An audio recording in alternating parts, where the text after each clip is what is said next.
It's like a lot of films one sees today. Not that I see very many, but to me they're what I call photographs of people talking. Photographs of people talking. Photographs of people talking. And bears no relation to the art of the cinema. Alfred Hitchcock believed in pure cinema, telling the story with only the elements unique to the form. The cinematography, the sound design, and the cutting, but not dialogue. The reason for Hitch's distaste for dialogue is its tendency to carry the narrative load of a film, an ultimately lazy way of communicating story information. In this example from the hit 2015 film, Jurassic World, a suspense scene is played entirely through dialogue, and the audience is given no visual information as to the danger.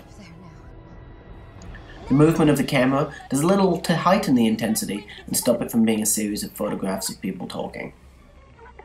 Hitchcock's concern was more so that when dialogue is so heavily relied upon, the other cinematic elements are ignored. But is there a way to let the audience know what is going on without resorting to have the characters explaining it?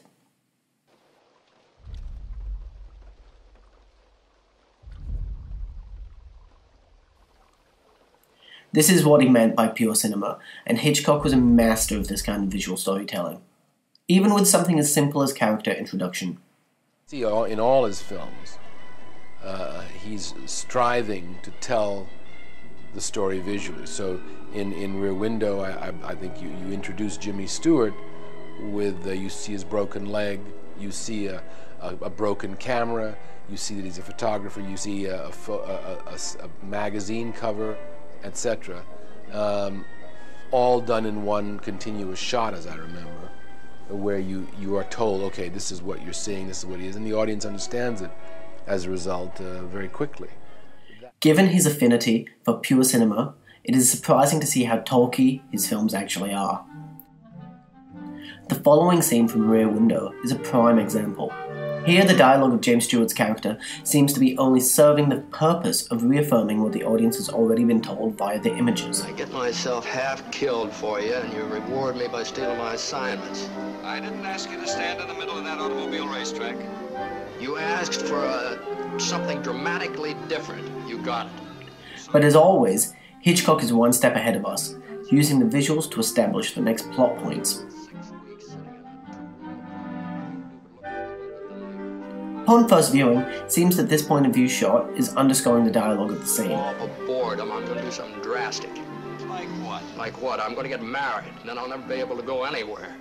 It's about time you got married, before you turn into a lonesome and bitter old man.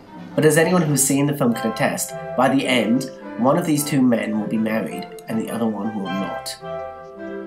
As such, this shot lays the foundation on which both the narrative and the themes are built. You are telling the audience, giving them some information, but at the time you give it, it must appear to be something else. In Hitchcock's films, the dialogue and images work in conjunction. One presents the text and the other subtext. How does this work? The camera changes position is that it's a two-shot of us right now, this way, let's say. And at a certain point in the dialogue, the camera moves over to our right, a little bit, favoring me just a little bit. Why at that point? You see. And you learn that, and I tell you, you could do it, you just take it apart. It's quite interesting. Hitchcock.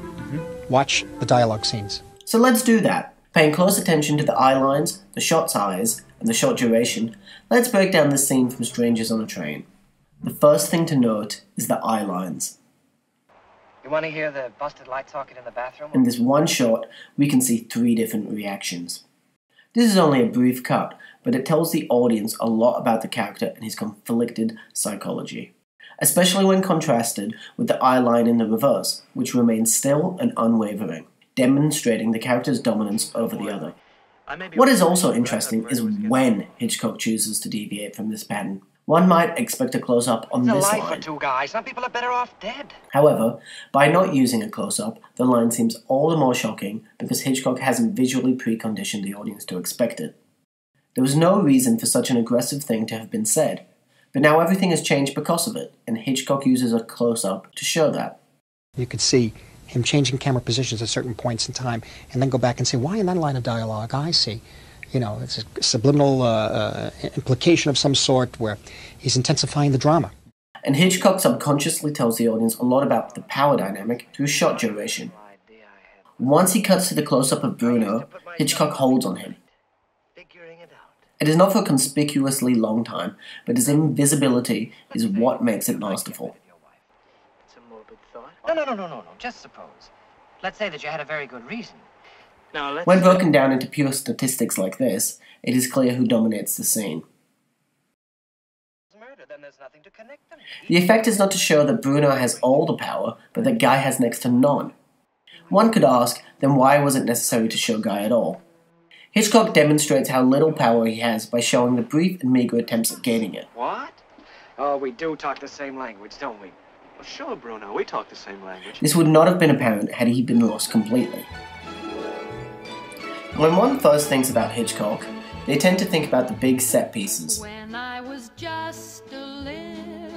the audacious camera moves, and the silent moments. This is because they are the most obvious way to explain and demonstrate Hitchcock's pure cinema. And these moments are of course spectacular and justly celebrated. But as this video has shown, even in scenes that are dialogue heavy, Hitchcock still tells us so much about character, story, and theme through the images. When I grew up and fell in love, I asked my sweetheart what lies ahead. Will we have rainbows day after day? Here's what my sweetheart said.